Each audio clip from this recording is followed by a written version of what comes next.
Silakan, Madam. Assalamualaikum warahmatullahi wabarakatuh. Waalaikumsalam. Waalaikumsalam warahmatullahi Waalaikumsalam wabarakatuh. wabarakatuh. Alhamdulillah, terima kasih kepada Ustadz Rizal Hassani dan Bapak Ibu semua. Sampailah kita saat ini kepada pembahasan tentang kajian tematik yaitu stroke ya. Di mana stroke ini adalah sangat familiar sekali karena mungkin semua orang sudah pernah mendengar ya. Mungkin ada keluarga kita atau tetangga atau saudara ya, atau masyarakat kita yang menderita penyakit stroke. Penyakit stroke ini kalau tidak ditangani dengan cepat, ini bisa berakibat fatal, ya, bisa menimbulkan kematian atau mungkin juga kecacatan, di mana kecacatan ini sangat mengurangi sekali kualitas hidup maupun kemandirian daripada pasien, di mana pasien memerlukan bantuan orang lain untuk melakukan aktivitas pribadinya. Jadi sebenarnya penyakit stroke ini nanti bisa ada yang bisa dicegah, ya, sebagian besar bisa dicegah. Nanti akan dibahas oleh narasumber kita ya yang saat ini sudah hadir di sini ya. Jadi yang pertama kami perkenalkan Ibu Dr. Yuniarti, spesialis neurologi yang sehari-hari berdinas di Rumah Sakit Fatmawati Jakarta. Kemudian yang kedua Bapak Dr. Azwar Dahlan, SPPD MKes yang sampai saat ini masih melaksanakan profesi spesialis dan juga Direktur Rumah Sakit Madinah Bukit Tinggi. Kemudian selanjutnya Ibu Dr. Febrina Susanti, spesialis paru, yang sehari-hari bertugas di Rumah Sakit Budi Asih, Jakarta. Baik Bapak Ibu, kita lanjut saja. Silakan kepada yang pertama Ibu Yuniarti, silakan. Suaranya Mute. bisa di mute. Iya, bukan dulu. Termute, Ibu Yuna. Masih di mute. Assalamualaikum warahmatullahi wabarakatuh. Waalaikumsalam Waalaikumsalam warahmatullahi warahmatullahi wabarakatuh. Terima kasih Bu Mel dan salam penghormatan saya tertumpang pada pembicara terdahulu. Pagi ini saya mendapat kesempatan untuk menyampaikan mengenai waspada gejala stroke sejak dini. Kalau kita mendengar kata stroke, mungkin itu sesuatu yang cukup menakutkan ya. Hal ini mungkin bisa karena stroke merupakan penyebab kematian kedua di dunia ya setelah jantung dan merupakan penyebab kecacatan nomor 3 di dunia. Tapi di Indonesia stroke merupakan faktor penyebab kematian ketiga sesudah jantung dan kanker. Namun merupakan penyebab kecacatan utama ya di Indonesia. Mungkin hal ini karena masih rendahnya pengenalan masyarakat terhadap gejala stroke dan kebiasaan masyarakat yang mufakat dulu, jadi agak terlambat mendapat pertolongan. Jadi musyawarah dulu, rapat-rapat dulu, baru ke rumah sakit.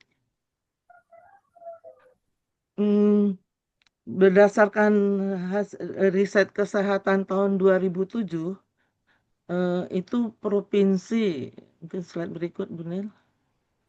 Provinsi yang ini 2007 terlihat bahwa 3 peringkat utama provinsi yang terbanyak stroke-nya itu adalah Aceh, Kepri, dan Gorontalo. Sedangkan pada riset tahun 2013 itu Sulawesi Selatan, DIY, dan Sulawesi Tengah. 2023 itu terlihat di slide yang pertama tadi Bu Nel, itu nomor 1 DIY, nomor 2 Sulawesi Utara, dan nomor 3 DKI Jakarta. Jadi bukan Sumatera Barat yang banyak rendang santan-santannya ya. Apa itu stroke? Ya, stroke adalah kerusakan otak akibat dari gangguan suplai darah ke otak. Slide berikut, benar.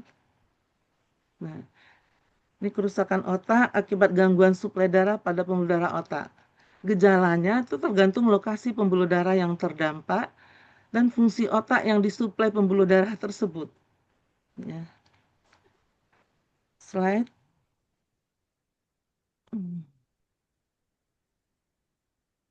Nah, ini patofisiologi stroke ya. Jadi otak itu tidak mempunyai cadangan energi. Dan kebutuhan oksigen otak itu adalah 20% dari kebutuhan total. Jadi 20% dari curah jantung itu adalah untuk otak, 1/5. Dan otak itu tidak bisa mentolerir adanya hipoksia atau kekurangan oksigen, yaitu yang namanya iskemik. Nah, ini kita bisa lihat pembuluh darah yang normal itu seperti yang di atas itu licin ya pembuluh darahnya, sehingga aliran darah lancar.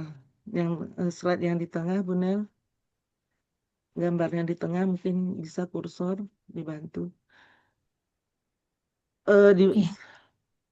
Nah, itu terlihat di bawahnya itu ada pembuluh darah yang sudah ada sumbatannya. Jadi itu terjadi karena kerusakan dinding pembuluh darah sehingga itu lemah atau ada partikel-partikel trombosit yang masuk ya sehingga menyebabkan lubang atau lumen pembuluh darah menjadi menyempit sehingga aliran darah berkurang terhadap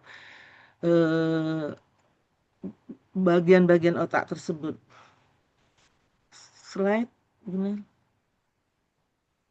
Slide selanjutnya ya. Nah, siapa saja yang bisa mengalami stroke? Ya, jadi faktor risiko stroke itu ada 2 kelompok yang bisa dimodifikasi dan yang tidak bisa dimodifikasi. Yang tidak bisa dimodifikasi riwayat keluarga atau genetik, umur, usia makin tua makin rentan terhadap stroke, dan jenis kelamin. Jenis kelamin itu laki-laki lebih banyak daripada perempuan. Sedangkan untuk faktor risiko yang bisa dimodifikasi seperti merokok, diet tidak sehat, kurang aktivitas fisik, konsumsi alkohol, obesitas, hipertensi, diabetes mellitus, dislipidemi, dan gangguan irama jantung. Itu semua bisa dimodifikasi dengan mengendalikan semuanya itu. Nah, penyebab yang paling banyak itu adalah hipertensi. Begitu, Bu Nel. Ya, baik Bapak Ibu, selanjutnya untuk hipertensi kita serahkan kepada ahlinya yaitu dokter spesialis penyakit dalam, Bapak Dokter Azir Dahlan. Silakan Pak Azir. Hipertensi disebut sebagai the silent killer. Tidak ada gejala yang khas, tahunya sudah komplikasi. Tidak ada keluhan, tiba-tiba stroke. Ya. Insiden hipertensi sekarang di Indonesia sudah mulai mengenai usia muda. Kita lihat tabel pada usia 18 sampai 24 tahun sudah 13,2% yang hipertensi. Usia 34 sampai 44 tahun sudah 31,6% yang hipertensi. 45 sampai 54 tahun sudah 45,3%. Dan makin tua presentasinya makin naik. Kita kenal istilah hipertensi itu ada kalau sudah yang pertama high normal itu kalau sudah mulai tinggi, misalnya sistoliknya antara 130 sampai 139 dan diastoliknya 85 sampai 89. Dan masuk hipertensi stage 1 antara kalau sistoliknya 140 sampai 159 dan diastolik 90 sampai 99. Stage 2 160 lebih 160 sampai lebih 100 dan stage 3 lebih 180 dan lebih dari 110. Kalau isolated hypertension itu adalah sistoliknya tinggi tapi diastoliknya rendah. Pada keadaan high normal kita harus mulai waspada. Hipertensi ada primer dan esensial ya. Ada yang primer dan ada yang sekunder. Yang primer itu memang bawaan dari lahir, dan sekunder itu ada penyakit penyerta ya. Terus ini yang slide yang baru Bu Nel. Ya. Ya. Terus ini Boleh. ya. Ini. Jadi ada Iya. yang kita perlu prosedur yang ya terus benar ya yang bagus yang perlu prosedur pemeriksaan yang tepat ya, posisinya tepat, duduk dengan benar, punggung bersandar pada kursi dengan santai dan kaki rata di lantai dan tidak menyilang, dan posisi lengan eh, di mana lengan berada di atas meja dengan siku setinggi posisi jantung dan pilih manset yang sesuai ya. Ya benar. Ada keadaan yang disebut dengan hipertensi jas putih, di mana tekanan darahnya di luar rumah sakit itu normal, tapi di rumah sakit tinggi. Ini mungkin faktor psikis ya. Ada lagi hipertensi terselubung, di mana di luar belum belum di luar rumah sakit tensinya tinggi, tapi di rumah sakit normal. Ini mungkin karena faktor alat ya. Ya. Eh, ada yang disebut dengan hipertensi yang menimbulkan kerusakan perubahan struktur dan fungsional arteri pada organ, di mana pada sebagian besar pasien ini belum ada gejala atau asimptomatik, sehingga perlu kita direkomendasikan untuk eh, setiap 6 bulan atau 1 tahun sekali kita harus ada screening ya. Ya terus. Pada tabel ini diperlihatkan risiko terjadinya kemungkinan stroke pada orang yang telah pernah hipertensi yang tiba-tiba naik tensinya. Pada tahap pertama, orang yang telah pernah hipertensi dan tidak ada komplikasi, tetapi kalau pada keadaan tertentu dia tiba-tiba naik, walaupun misalnya tidak ada faktor risiko lain, misalnya kalau sampai derajat 3 tensinya naik, itu bisa berisiko tinggi untuk stroke. Kalau ada sudah 1 atau 2 faktor risiko, tiba-tiba naik tensinya, maka sampai derajat 3 saja dia sudah derajat 2, derajat 1 pun dia sudah ada risiko sedang, dan pada naik tiba-tiba misalnya sampai derajat 2 risiko sedang dan tinggi, dan naik sampai derajat 3 itu risiko tinggi.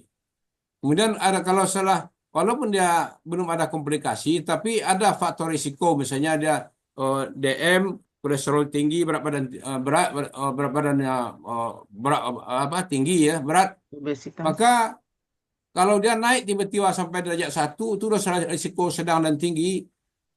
Naik sampai derajat 2 risiko tinggi, dan naik sampai derajat 3 itu risiko tinggi. Kalau pasien pernah hipertensi dengan belum ada gejala, sudah ada apa faktor komplikasi, tapi belum ada simptomnya, belum ada gejala. Nah, tapi dengan sudah ada faktor risiko dengan penyakit ginjal kronik derajat 3 atau DM tanpa kerusakan organ, kalau tiba-tiba naik dia, misalnya normal tinggi atau naik sampai ke derajat 1, maka timbullah risiko untuk stroke, risiko tinggi. Dan kalau sampai derajat 3, itu risiko sangat tinggi untuk timbulnya stroke.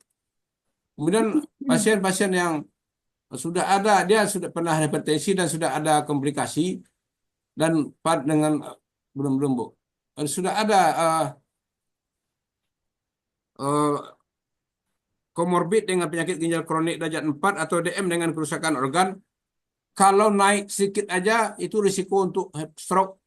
Walaupun misalnya derajat 1, derajat 2, derajat 3, itu semuanya risiko sangat tinggi. Jadi kita harus hati-hati. Maka perlu kita pemeriksaan yang lebih lanjut ya. Ya, lanjut benar. Maka kita perlu pemeriksaan yang perlu untuk dilihat untuk komplikasi hipertensi. Misalnya periksa mata untuk fondoskopi, kemudian EKG, kemudian pemeriksaan kencing untuk melihat apakah sudah ada protein uri, kemudian USG karotis untuk mengukur penebalan dari tunika intima media, kemudian di eko untuk melihat pemeriksaan jantung, struktur dan fungsi jantung, kemudian perlu sekali-sekali diminta kerana CT scan otak untuk mengevaluasi terdapatnya apakah iskemik atau pendarahan otak, karena tahu-tahunya kita sudah nanti stroke ya. Kemudian juga pemeriksaan ankle brachial index untuk melihat penapisan terdapatnya penyakit pembuluh darah tungkai.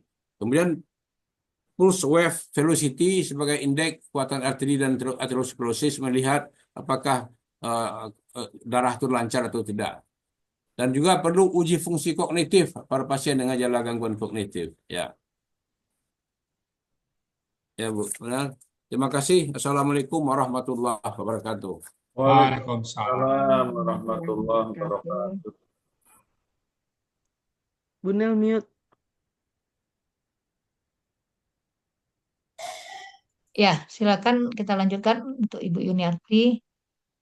Ya, jadi Sebentar, tadi saya ya oke. faktor resiko yang utama itu adalah hipertensi. Nah, di samping faktor resiko yang tadi juga ada nggak ada hipertensi pun masih dapat stroke, nggak ada hipertensi, nggak ada diabetes dan lain-lain. Nah, itu adalah faktor resiko bawaan. Slide, Bu Nel.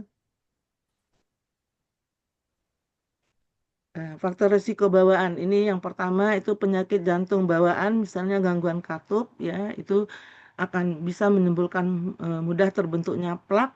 Plak ini nanti eh, plak atau apa ya kotoran gitu, ya endapan. Nanti yang itu bisa lepas. Nah, kalau lepas hanyut nyangkut di otak itu menjadi stroke. Namanya stroke emboli ya. Nah, eh, itu menyebabkan stroke iskemik ya, stroke emboli. Nah, gambar kedua itu AVM, arteriovenous malformasi, di mana ini ada kelainan antara hubungan antara arteri dengan vena, pembuluh darah bersih dan pembuluh darah kotornya. Nah, itu juga mempunyai faktor risiko untuk stroke. Tapi kalau ini risikonya pecah ya, sehingga stroke-nya stroke perdarahan. Yang gambar ketiga itu aneurisma. Aneurisma itu pelebaran dinding pembuluh darah. Ya, itu kayak seperti varises ya, varises di otak ya. Itu juga faktor risiko untuk stroke perdarahan ya. Ya. Slide selanjutnya. Nah, ini faktor risiko tadi ya yang harus kita kendalikan. Selanjutnya, Bu Nel. Slide selanjutnya. Ya, jadi tadi sudah dijelaskan stroke dapat dicegah dengan 3O tambah 1D, yaitu olahraga. Jadi enggak boleh mager, ya, olah jiwa, positive thinking, ya, olah seni, ya mungkin baca seni Al-Qur'an ya dan tambah diet. Itu jadi stroke bisa dicegah dengan cerdik ya, cek kesehatan, enyahkan asap rokok, rajin aktivitas fisik, diet seimbang, istirahat cukup, kelola stres. Slide. Olahraga jalan-jalan. Iya, jalan-jalan juga termasuk. Ya melaku-melaku. Slide selanjutnya, Bu Nel. Nih, sudah. Lanjut. Ya, jenis-jenis stroke tadi yang ada stroke perdarahan dan sumbatan. Stroke perdarahan pecah pembuluh darah di otak. Ya, itu merupakan 20% dari kasus. Pecah ini ada dua macam, ada yang pecahnya di jaringan otak dan satunya lagi di sistem ventrikel. Nah, kalau yang di sistem ventrikel yaitu cairan otak itu ada kemungkinan untuk operasi ya. Kalau stroke perdarahan juga bisa operasi kalau jumlah perdarahannya banyak 60 cc ke atas misalnya. Nah, untuk yang sekarang kita bahas hanya sumbatan atau iskemik karena ini merupakan 80% kasus dari stroke ya yang terbanyak ya, stroke sumbatan. Bisa berupa trombosis, bisa berupa emboli namanya. Trombosis kalau yang bermasalah itu adalah pembuluh darah otak yang mengalami sumbatan. Artinya dinding pembuluh darah otaknya yang bermasalah. Sedangkan kalau emboli itu yang hanyut dari tempat lain, misalnya yang terutama dari jantung, pembuluh darah yang besar-besar di daerah leher ya. Nah, demikian Bu Nel. Selanjutnya slide. Nah, jadi manifestasi atau gejala klinis stroke itu tergantung kepada area yang terganggu. Jadi area yang terganggu itu apa? Apa fungsinya gitu. Jadi kalau kita ibaratkan kayak sawah, nah itu sawah irigasi yang terganggu yang mana, sehingga sawah yang terdampak yang mana gitu. Misalnya pusat gerakan mulut, ya senyumnya tidak simetris. Kalau yang terganggu pusat motorik, ya gerak separuh badannya melemah. Pusat bicara yang terganggu bisa pelo, bisa tidak bisa bicara sama sekali, bisa bicara tapi bisa tidak nyambung. Itu tergantung semua pada lokasi. Kalau yang terganggunya pusat sensorik itu bisa kebas, baal, kesemutan separuh badan.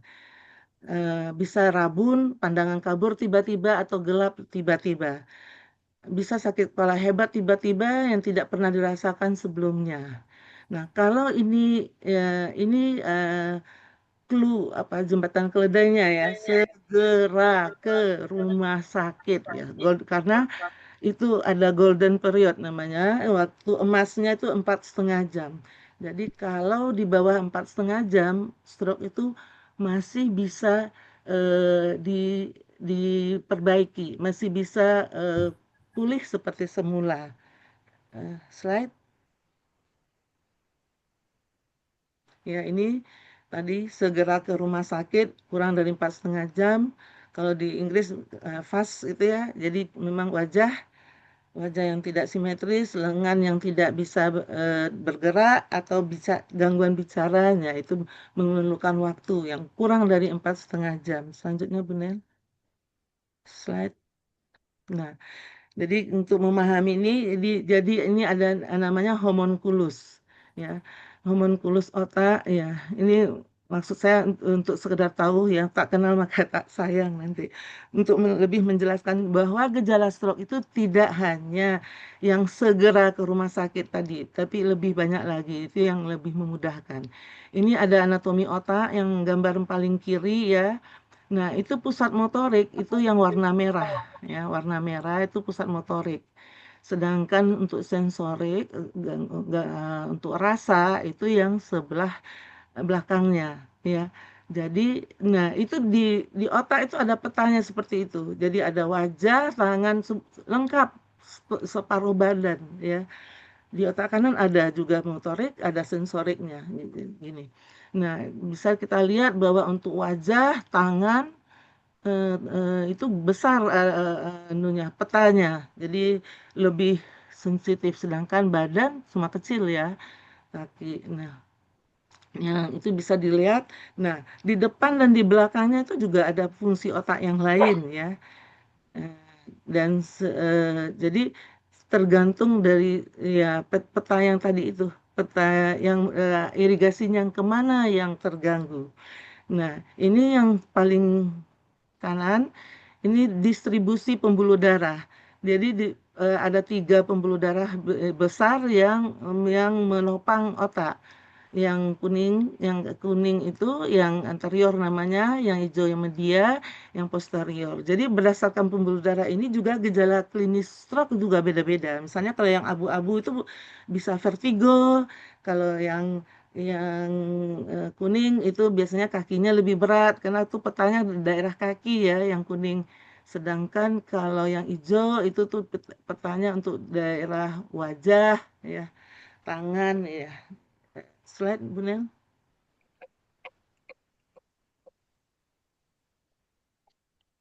Nah, ini tadi gambar yang tadi yang di depan dan di belakang yang merah biru tadi. Ya, itu bisa dilihat bahwa ini nampak ada garis putus-putus ya yang merah.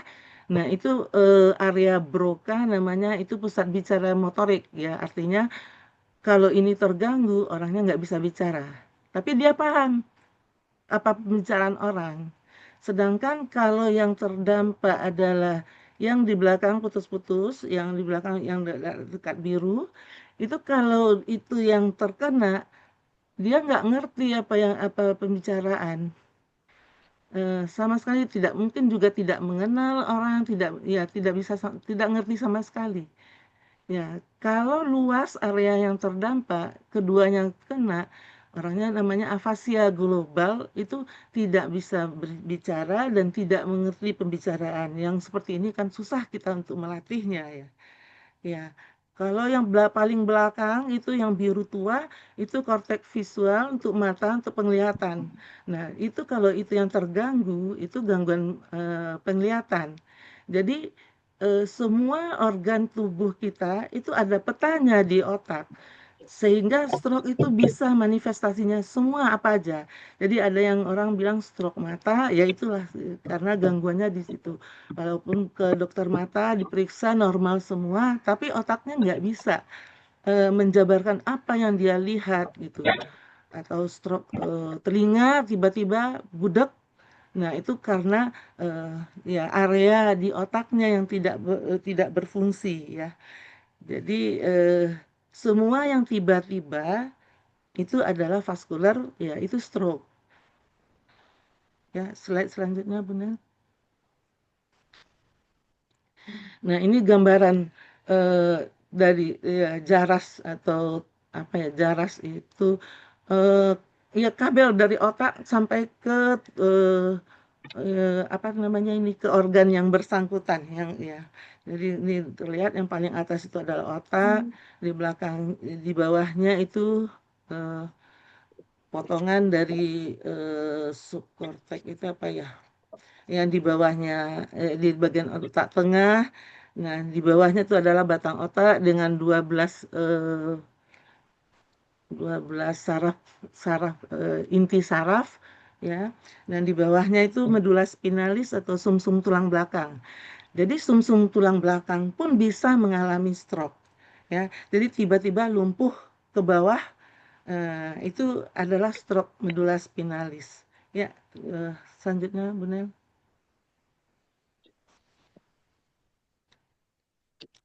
Nah, ini gejala klinis stroke yang dijelaskan tadi berdasarkan peta tadi, anatomi tadi, maka gejala stroke itu bisa motor, gangguan motorik, sensorik, visual, gangguan berbahasa, ya, semua bisa terjadi. Bisa lemah separuh badan, gangguan gerak itu separuh badan, bisa tangan dan kakinya sama beratnya. Jadi sebetulnya bukan tangan dan kaki ya, separuh badan itu memang benar-benar separuh. Cuma yang kelihatan itu lengan dan kaki, tungkai ya, yang yang dirasakan. Jadi sebetulnya separuh. Jadi termasuk otot-otot menelan separuh ya, sehingga itu bisa gangguan menelan juga gitu. Karena ada kelemahan dari sistem menelan ya. Jadi bisa berupa hemikorea namanya. Hemikorea itu jadi separuh badannya itu kayak gerak-gerak yang tidak bisa dia kendalikan. Bisa berupa korea gerakan Iya, ada sedikit, di rumah. bisa berupa balismus namanya ya, kayak menari, bisa atetosis atau bisa juga tremor ya, gemetar. Bisa gangguan koordinasi, itu seperti Yuk, Parkinson. Assalamualaikum. Jadi Parkinson bisa disebabkan karena stroke ya. Jadi orang stroke tapi areanya area koordinasi gitu. Sehingga manifestasinya berupa Parkinson. Ya. Atau bisa gangguan gerak bola mata ya, sehingga orangnya mengalami penglihatannya double atau diplopia. Double diplopia biasanya pasiennya akan datang ke dokter mata. Itu kan akan terlambat. Karena nanti dokter mata akan periksa apakah ada di bagian dia gangguan ya. Nah, baru ke saraf. Jadi diplopia atau penglihatan ganda itu adalah neuro ya. Jadi ke saraf. Gangguan lapang pandang itu seperti bisa macam-macam gangguannya, bisa seperti kacamata kuda gitu ya, ya bagian luarnya yang terganggu gitu, bagian luar jadi melihatnya seperti kacamata kuda, atau sebagian ini sebagian kanan aja, sehingga kalau membaca itu akan apa ya, terpotong ya, nggak utuh yang kelihatan gitu. Kemudian ada gangguan ya, bisa juga berupa buta ya, buta satu mata atau buta kedua mata juga bisa. yang sifatnya mendadak ya. Jadi kalau katarak kan pelan-pelan ya, kalau ini kan eh, seketika gitu. Bisa juga manifestasinya kejang ya. Eh, Kalau sumbatannya di daerah kortek namanya ya, di bagian kulit luarnya otak itu risikonya kejang. Ya, walaupun tidak ada bakat epilepsi, tidak ada epilepsi sebelumnya, itu bisa menimbulkan kejang. Bisa kalau terjadinya di sumbatan di batang otak, bisa gangguan kesadaran. Ya. Jadi juga bisa terjadi gangguan kesadaran, gangguan pH asam dan basa darah itu bisa terjadi, gangguan elektrolit karena otak juga mengendalikan ginjal ya, jadi ada kebocoran di ginjal sehingga natrium, garam natrium lolos sehingga eh, apa hiponatremi itu yang menyebabkan sembab otak orang tidak sadar juga, atau garam kalium yang bocor sehingga itu mengganggu jantung. Jadi jadi gangguan metabolik juga bisa terjadi ya pada stroke ya. Atau terjadi gangguan irama jantung kacau berantakan. Jadi stroke bisa disertai gangguan jantung juga bisa menyebabkan stroke. Itu bolak-balik. Jadi itu sahabat dekat mereka. Juga bisa berupa gangguan tingkah laku ya, gangguan tingkah laku di sini tiba-tiba nggak jelas dia tuh gosok-gosok dinding apa tuh ya, hal yang nggak biasa ya. Juga bisa gangguan kognitif atau intelektual, nggak bisa berhitung, diskalkuli ya, tidak bisa terutama berhitung mundur, kurang-kurang 10 kurang 7 nggak tahu ya, atau hari ini hari Ahad, kemarin hari apa itu dia nggak tahu ya. Jadi sifatnya mendadak. Eh, slide, ya, slide Bu Nel. Ya, ini ada gangguan emosi, depresi itu bisa eh, apa berupa ada yang ketemu orang nangis, tapi itu sebetulnya itu bukan depresi yang sebenarnya juga itu otomatisnya gitu. Jadi eh, manifestasi stroke itu banyak sekali. Dan kalau faktor risiko tadi tidak diatasi, misalnya juga mudah terjadi komplikasi stroke ya. Ini komplikasi stroke itu ada dua kelompok, yang murni neuro dan non neurologi. Yang neurologi disabilitas atau kecacatan karena kelumpuhan tadi misalnya. Ada sembab otak bisa karena gangguan natrium tadi bisa, atau gangguan karena rad iskemik atau stroke yang sumbatan yang luas. Bisa herniasi, nama herniasi ini jebolnya otak ke bawah ya, bisa yang sering ke bawah atau ke samping. Otak kanan misalnya jebol ke kiri, menekan otak kiri, atau jebolnya ke bawah. Namanya foramen magnum yang ke arah leher ya. Ya, itu membahayakan karena di bawah itu ada batang otak, pusat kesadaran, pusat jantung, pusat pernafasan ya, sehingga itu iya herniasi itu akan bisa menyebabkan kematian atau kejang atau epilepsi. Kejang pada saat stroke bisa juga atau sesudah stroke. Ya, kemudian kalau dia stroke-nya luas itu bisa transformasi perdarahan. Tadinya stroke sumbatan akan lisis akan menjadikan perdarahan. Dan yang non neurologi ada pneumonia aspirasi karena gangguan menelan tadi sehingga makanan masuk ke paru-paru. Atau bisa infeksi saluran kemih, bisa luka dekubitus, lecet punggungnya misalnya karena berbaring terus ya. Ini faktor risiko perdarahan lambung. Jadi ya, perdarahan lambung bisa terjadi karena gangguan dari hormonal yang menyebabkan lambung sekresi dari asam lambungnya berlebihan, atau trombosis vena dalam ya di VT karena sumbatan tadi. Jadi komplikasi yang paling sering yang neurologi itu adalah pneumonia, Bu Nel. Ya. Ya, baik. Kita lanjut ya, karena di sini komplikasi yang paling sering itu adalah pneumonia, itu adalah ranahnya dokter spesialis paru. Jadi kita persilakan kepada Ibu Dokter Rina, silakan.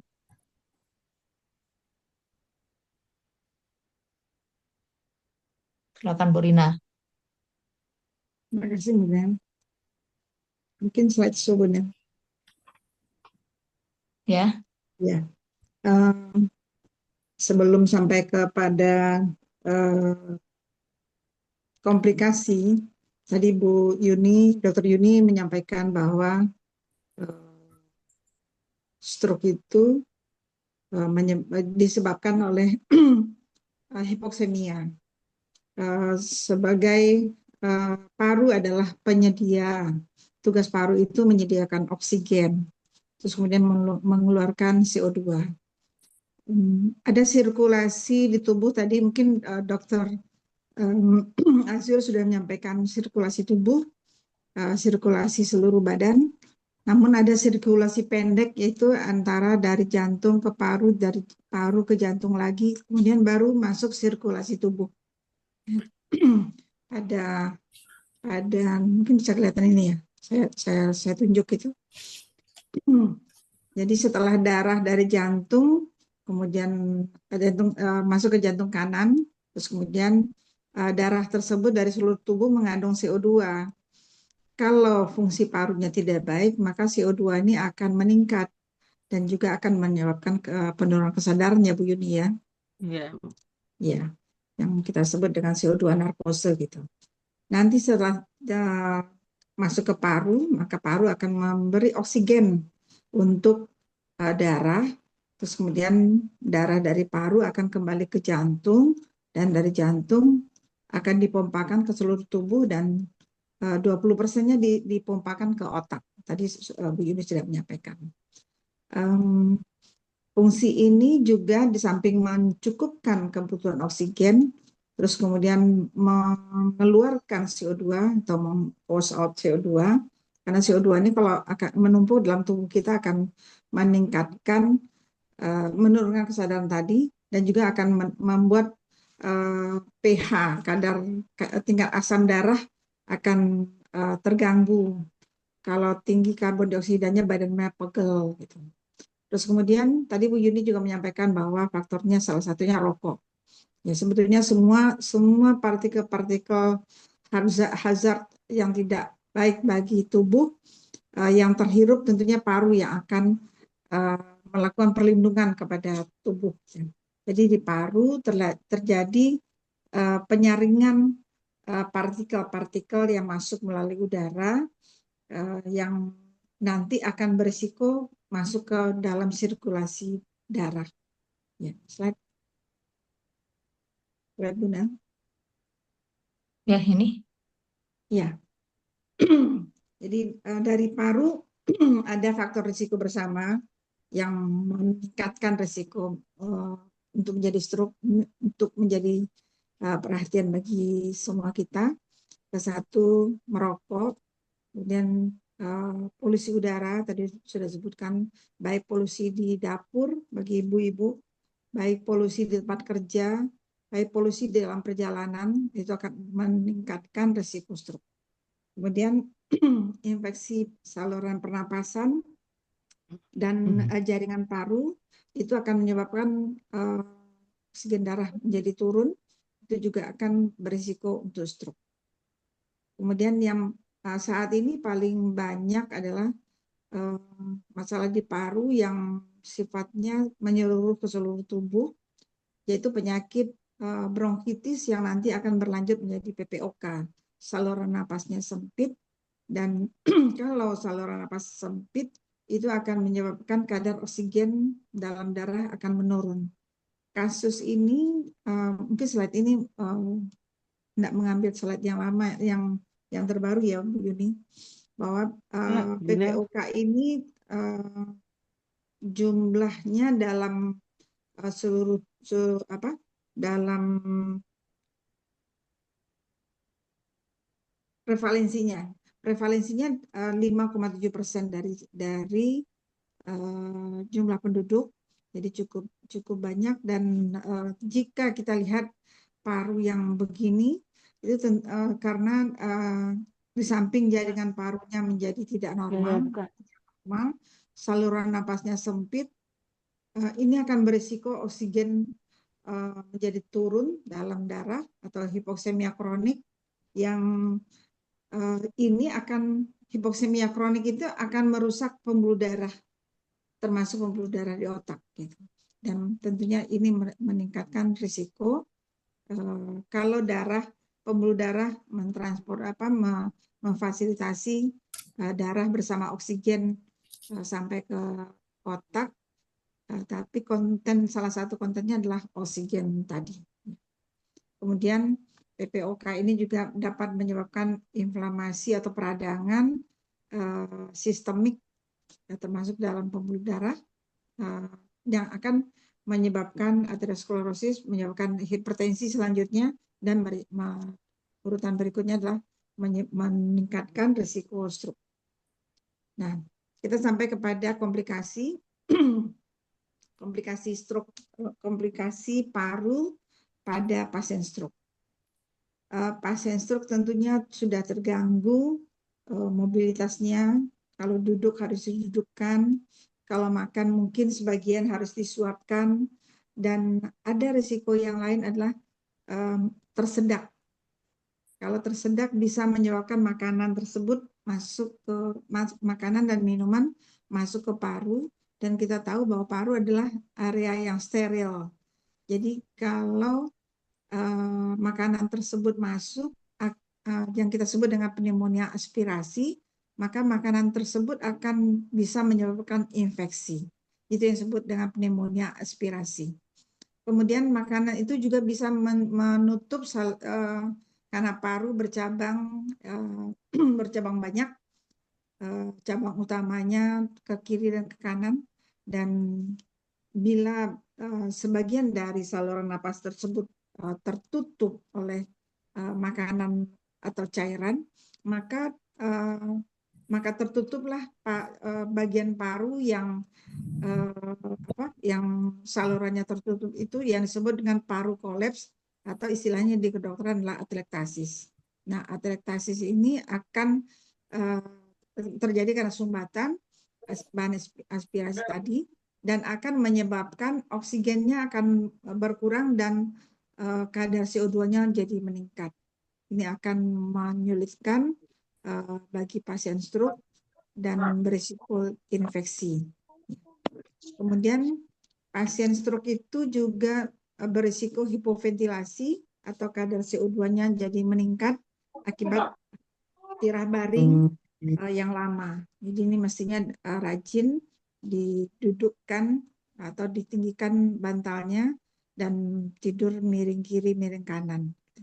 Terus kemudian yang paling berat, menambah berat stroke adalah apabila secara bersamaan stroke di otak, tapi di parunya juga terjadi stroke juga, emboli di paru, sumbatan udara di paru.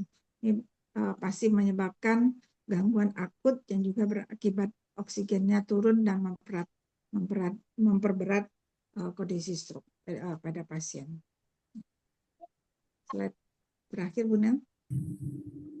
Jadi kesimpulannya, penyakit paru dapat meningkatkan risiko stroke oleh berbagai macam mekanismenya. Pasien stroke sendiri rentan mengalami komplikasi paru, dan ini sering kesimpulan kedua ini sering menyebabkan justru stroke itu kematiannya karena pneumonia memburuk. Ya. Kemudian fungsi paru penting untuk homeostasis, dan penting dilakukan proteksi mencegah supaya risiko stroke tidak bertambah dengan mengetahui apa saja yang menjadi yang terhirup yang menyebabkan risiko untuk stroke. Demikian dari bagian paru. Terima kasih. Assalamualaikum warahmatullahi wabarakatuh. Waalaikumsalam warahmatullahi wabarakatuh. Kita lanjut lagi kepada Bu Yuni, silakan.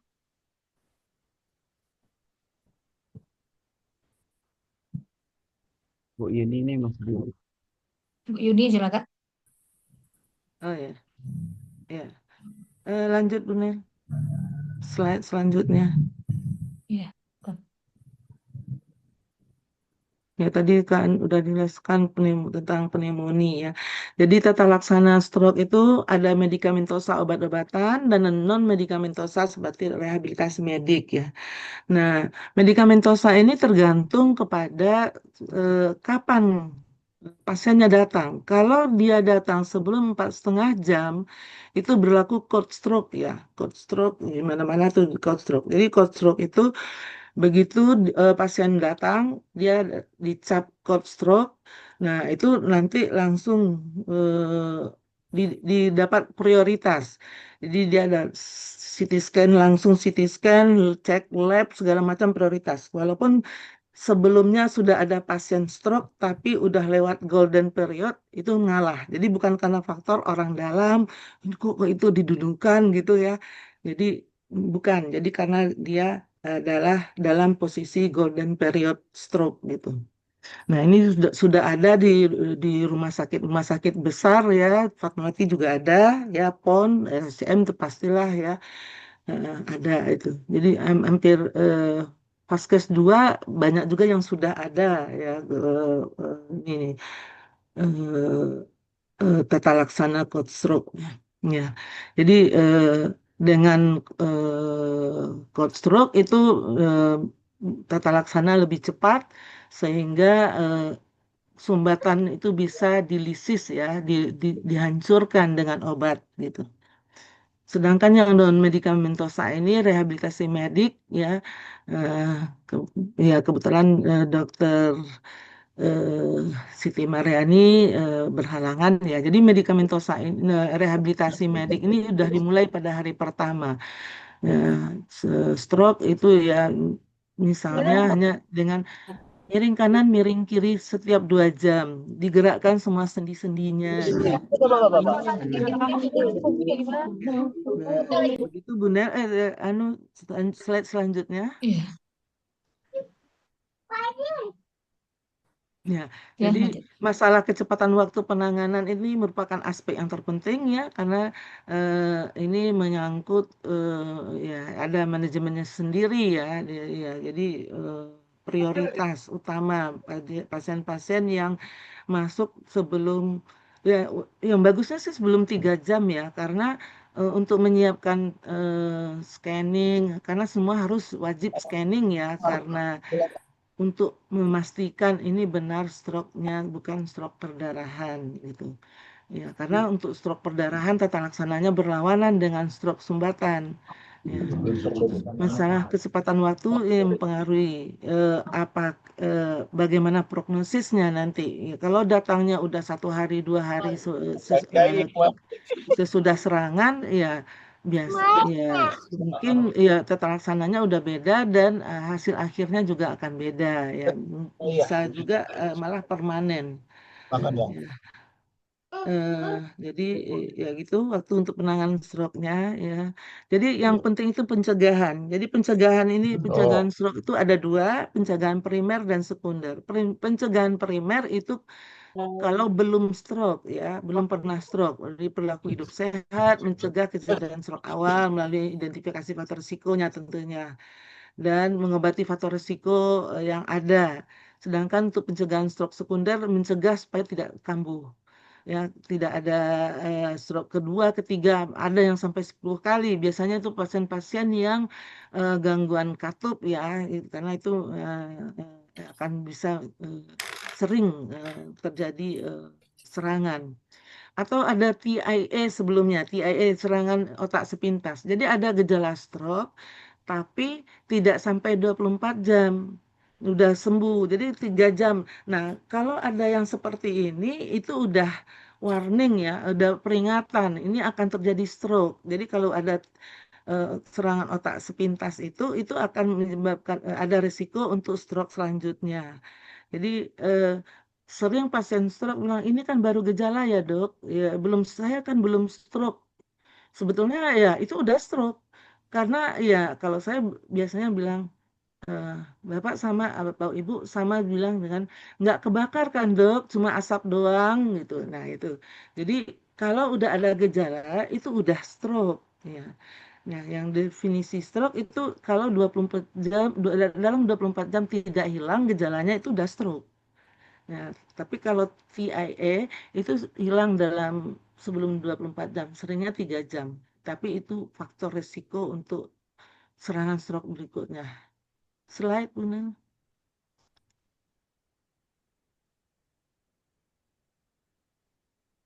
Ya, lanjut. Nah, ini yang tadi sama ya, perilaku hidup sehat, awareness ya, sadar akan faktor risikonya, pemeriksaan rutin, tata laksana faktor risiko dengan baik, seperti tadi menurunkan tensi 10 mm Hg aja, itu risiko stroke-nya udah turun sepertiga ya. Terus pemberian obat-obat awal, ini pengencer darah ya, dan perawatan paripurna pasien post stroke ya. Slide. Hmm. Jadi kesimpulannya, stroke merupakan penyebab kematian terbanyak dan stroke bisa dicegah dengan mengendalikan faktor risiko. Bisa ya cegahlah stroke dengan 3O tadi tambah 1D dengan cerdik dan kenali gejala stroke-nya. Segera ke rumah sakit karena ada golden period-nya. Demikian Bu Nel, terima kasih. Mohon maaf kalau ada salah-salah kata atau tidak lancar ya. Terima kasih. Assalamualaikum warahmatullahi wabarakatuh. Waalaikumsalam. Waalaikumsalam warahmatullahi wabarakatuh. Baik Bapak Ibu sekalian, jadi tadi sudah disampaikan ya. Jadi kuncinya adalah jangan terlambat gitu. Karena stroke itu ada stroke perdarahan cuma 20%, stroke sumbatan 80%. Stroke sumbatan ini yang bisa dicegah. Kalau segera sebelum 4,5 jam ke rumah sakit, sumbatannya bisa dihancurkan. Nah, itu kuncinya. Ya. Jadi jangan sampai terlambat. Itu aja mungkin karena waktunya juga ya Pak Ustadz ya. Ya, Saya kembalikan kepada pembawa acara. Terima kasih ya kepada Bu Nen. semua narasumber.